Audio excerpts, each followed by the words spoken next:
Imagine a game where the only words you can use are one syllable. That sounds like a hilarious challenge.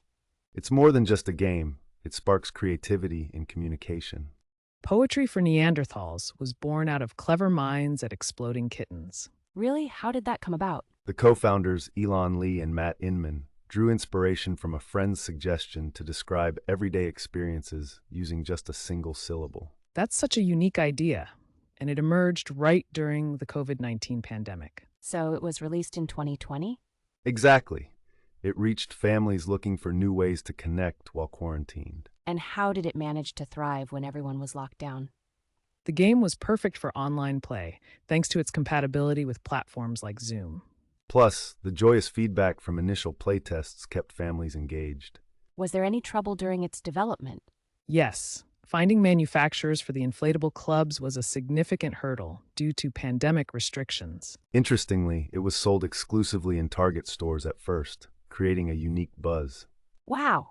And then it made its way into the fancy gift bags at the Oscars? Yes, the marketing agency Distinctive Assets included it in the gift bags for the 93rd Academy Awards in 2021, which was a huge spotlight for the game. Now, when it comes to gameplay, it's akin to classic guessing games like Taboo. So how does one actually play? The game accommodates 2 or more players aged 7 and up. Teams are formed, and then the poet draws a card with 2 terms. And they can only use one-syllable words. Right.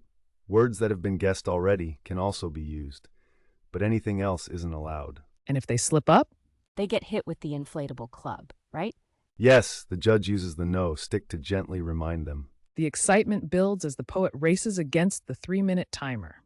How long does the game typically last?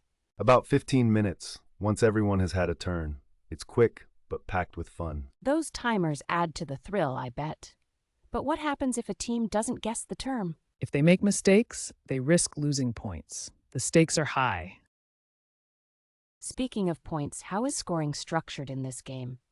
Teams gain points based on their correct guesses, but it's a bit nuanced. A 1-point guess allows the poet to advance to a higher value term, but mistakes can lead to deductions. So, it's critical to keep track of everything?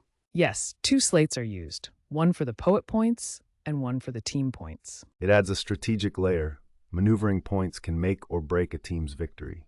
And what if teams tie? They play additional rounds until a clear winner emerges, but it often gets tense. Beyond the standard edition, there are also innovative variations of the game. Really, what other versions are there? On May 24, 2022, Exploding Kittens released a Not Safe for Work edition. Wow, that sounds wild. How does it differ? It features 800 new clues aimed at adults, with the gameplay remaining consistent.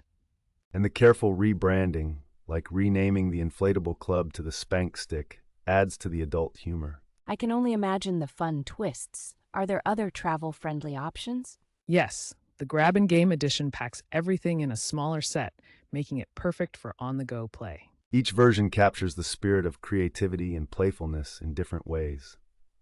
This is such a fascinating evolution of the game.